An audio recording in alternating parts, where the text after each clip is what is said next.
Assalamualaikum warahmatullahi wabarakatuh. Kali ini kita masih di bab stoikiometri. Nah, yang akan kita bahas adalah tentang konsep mol. Oke, mol itu apa sih? Sebelum kita mengenal mol itu apa, dalam kehidupan sehari-hari kita mengenal satuan hitung yang biasanya digunakan ya, seperti satuan lusin. Satu lusin ada 12 buah. Kalau 2 lusin berarti ya 2 kali 12 sama dengan 24 buah. Nah, satuan hitung dalam ilmu kimia adalah mol. Jadi dikenal dengan istilah mol.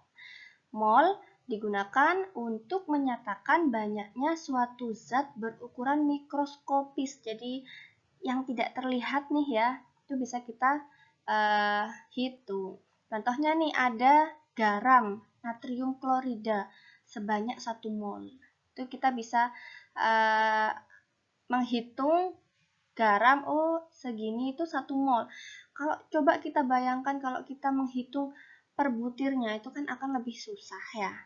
Jadi di kimia dikenal dengan istilah mol. Itu untuk mempermudah menyatakan banyaknya suatu zat yang berukuran mikroskopis.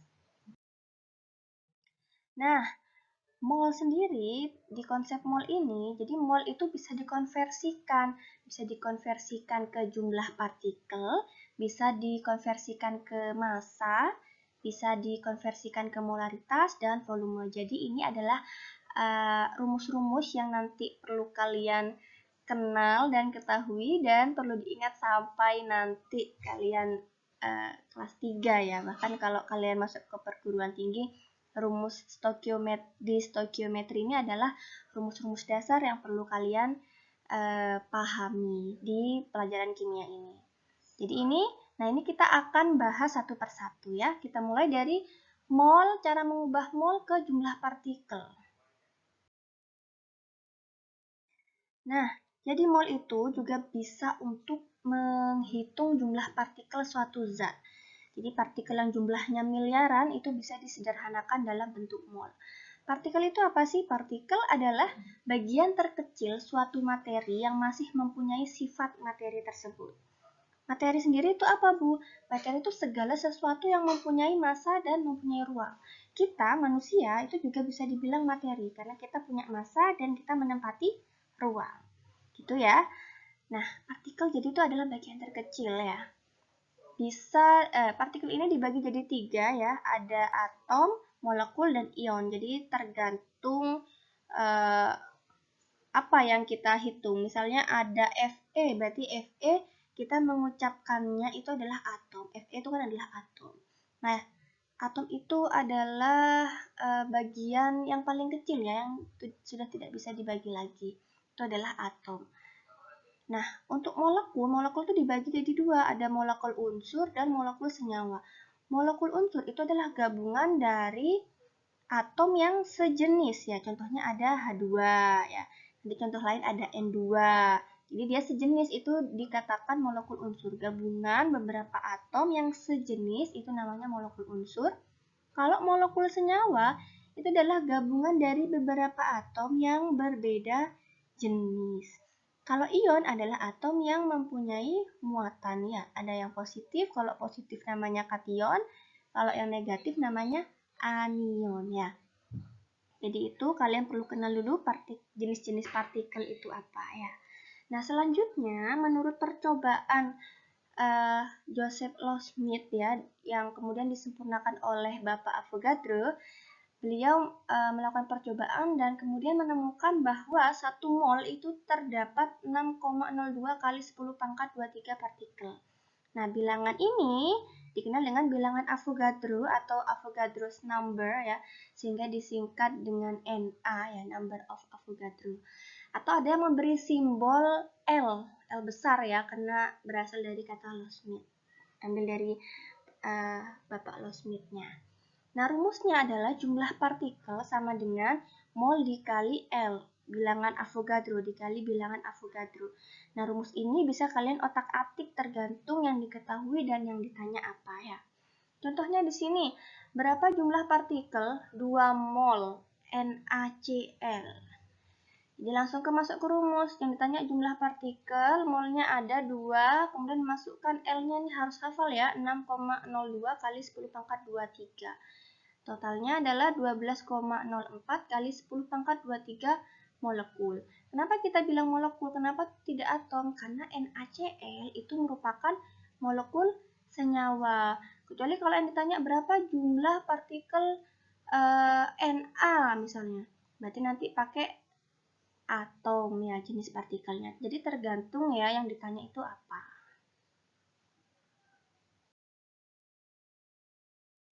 Selanjutnya untuk konversi mol ke massa ya. Massa sudah tidak asing lagi ya, kalian sudah tahu. Rumusnya adalah massa sama dengan mol dikali AR. Rumus ini seperti biasa bisa diotak-atik ya, tergantung yang ditanya apa. Atau bisa juga menggunakan massa sama dengan mol dikali mR. Apa itu AR dan mR? AR itu adalah massa atom relatif. Kalau mR, massa molekul relatif. Jadi kalau AR itu massa atom relatif ya, itu bisa kalian lihat di tabel periodik unsur. Biasanya ada yang ada di bawah, ada yang di atas. Jadi tergantung tabel periodik unsurnya ya. Di situ nanti dijelaskan kok di tabel periodik unsur itu sudah diketahui, oh mana sih yang massa atom relatif, yang atas atau yang bawah. Biasanya diketahui di tabel periodik unsurnya ya. Kalau ini contoh yang saya kasih ini ada di bawah ya. Biasanya yang koma-koma ini adalah massa atom relatif atau AR. Jadi per atomnya ya. Kalau MR itu adalah massa molekul relatif. Jadi jumlah total massa atom relatif dari unsur-unsur penyusun dalam suatu senyawa atau molekul. Contohnya nih ya, di sini kamu kan diketahui ARH. Nah ini kan per atom. Kemudian ini ARO sekian 16, OARS. Ini ada 32, OARS. Ini ada 12, N-nya ada 14. Nah, di sini kan 12,0107 Bu C. Kenapa di sini 12? Umumnya dia akan disederhanakan ya. Kan ini kan angka sederhananya kita ambil 12. Kalau boron, 10,8 berarti kan kalau di atas 5 kan kita menyederhanakannya ke atas ya, berarti 11 boleh ya. Oh ini oksigen kan 15,9, ini boleh kita bilang 16 di sini ya. Jadi ini kebetulan juga sudah diketahui, tapi nanti kalau tidak diketahui kalian bisa lihat di tabel periodik unsur. Cara menghitungnya ya gampangnya kita ambil aja 12, kalau pakai koma-koma kan nanti akan lebih ribet ya ngitungnya. Oke, itu di sini diketahui AR per atomnya ya, massa atom relatifnya. Jadi ini per atom, ini sudah diketahui. Kemudian kalian disuruh menentukan massa atom relatif dari senyawa H2SO4 itu berapa. Jadi totalnya ya. Sini kalian lihat, oh hanya ada 2, berarti 2 dikali ARH, kemudian ditambah, S-nya ada berapa? Ada 1, berarti 1 dikali ARS, kemudian ditambah O-nya ada 4, berarti 4 kali ARO. Tinggal dimasukkan. ARH berapa? Tadi 1, berarti 2 kali 1 ditambah 1 kali ARS. Di sini 32, kemudian ditambah 4 kali ARO. 16 ya di sini ya. Berarti 4 kali 16 totalnya adalah 98. Begitu pula untuk menghitung MR-nya CONH2 2 kali. Di sini C-nya ada 1, berarti AR-nya dikali 1, O-nya ada 1, berarti ARO-nya dikali 1, N-nya berapa di sini? Jangan lupa dikali sama yang di luar kurung ya, ada 2, berarti 2 kali ARN. Kemudian H-nya ada berapa? Di dalam kurung ada 2. Di luar kurung ada 2, berarti dikali ya. 2 kali 2 ada 4. Berarti 4 kali ARH. Totalnya ketemu di sini 60. Itu untuk menghitung MR ya. Nah, sekarang bagaimana jika diketahui 5 mol besi, atau besi itu lambang atomnya adalah Fe ya. Ini ada 5 mol besi, kemudian AR besinya, AR Fe-nya diketahui 56, kemudian kalian disuruh menghitung berapa masanya. Nah, berarti kita bisa pakai rumus yang ini ya. Massa besi sama dengan mol dikali ARFE. 5 kali 56 sama dengan 80 gram. Jadi satuannya AR itu adalah mol per gram. Jadi ketika 5 mol dikali 5, 6 mol per gram, molnya kan bisa dicoret, sisa gram ya. Itu. Lalu untuk kalau ditanya 0,7 mol urea, CONH2 2 kali, AR masing-masing unsurnya diketahui, berapa masanya? Di sini tinggal masukkan ke rumus juga ya. Ketemu sekian. Gampang ya, jadi rumusnya bisa diotak-atik sesuai dengan yang diketahui dan yang ditanya itu apa. Selanjutnya untuk mengkonversi mol ke molaritas. Molaritas itu apa? Molaritas itu adalah jumlah mol suatu zat per liter larutan. Makanya rumusnya jadi M besar ya, lambangnya molaritas, sama dengan N per V, mol per volume. Atau kalau di otak-atik mau cari molnya bisa berarti mol sama dengan molaritas dikali volume. Jadi rumus sekali lagi itu bisa di otak-atik tergantung yang ditanya dan yang diketahui. Contohnya di sini ada 2 mol HCl dilarutkan dalam air sampai volumenya 10 liter. Tentukan molaritas larutan HCl tersebut. N-nya tahu, V-nya tahu. Berapa berarti konsentrasinya? Jadi M itu juga bisa ditulis misalnya konsentrasi HCl pakai kurung kotak gini juga boleh ya. Atau kamu langsung tulis MHCl boleh. Sama dengan N per V, N-nya 2, volumenya 10, ketemu 0,2 molaritas. Boleh pakai satuan mol per liter juga boleh. Selanjutnya konversi mol ke volume. Nah, ini rumusnya ada beberapa tergantung keadaan yang diketahui ya.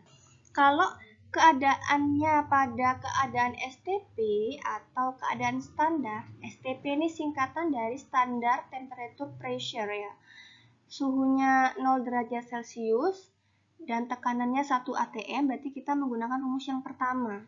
V sama dengan mol dikali 22,4. Kalau keadaannya adalah keadaan ruangan ya atau keadaan RTP, ini singkatan dari room temperature pressure, pada suhu 25 derajat Celcius ya, suhu ruang, tekanannya 1 atm, berarti pakai rumus yang kedua ini. Kalau yang diketahui adalah pada pressure dan temperatur tertentu ya, jadi pada tekanan dan suhu tertentu, berarti pakai rumus yang ketiga.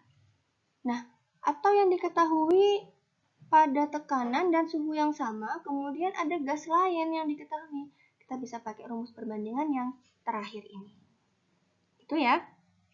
Nah, R ini adalah tetapan gas ideal ya, jadi perlu kalian ingat juga sebesar 0,082 satuannya ini. Oke. Oh ya, perlu ditekankan juga di sini satuan tekanan itu adalah ATM. Jadi kalau misalnya masih mmHg atau satuan lainnya dikonversikan ke ATM dulu ya. Biasanya yang diketahui itu ada mmHg juga. Jadi satu ATM itu ada 760 mmHg. Kemudian untuk satuan ini mmHg ya. Untuk satuan suhu itu ke Kelvin ya. Jadi kalau misalnya masih dalam derajat Celcius itu kamu tambah 273. Saya rasa ini kalian materinya sudah dapat ya.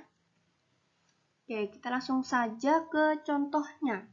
Di sini diketahui 2 mol gas nitrogen. Kalian disuruh mencari volumenya jika diukur pada yang pertama. Pada keadaan standar, berarti kita pakai rumus yang pertama. Volume sama dengan mol dikali 22,4 liter. Tinggal dimasukkan ya, ketemu sekian. Kemudian yang kedua pada keadaan kamar, RTP.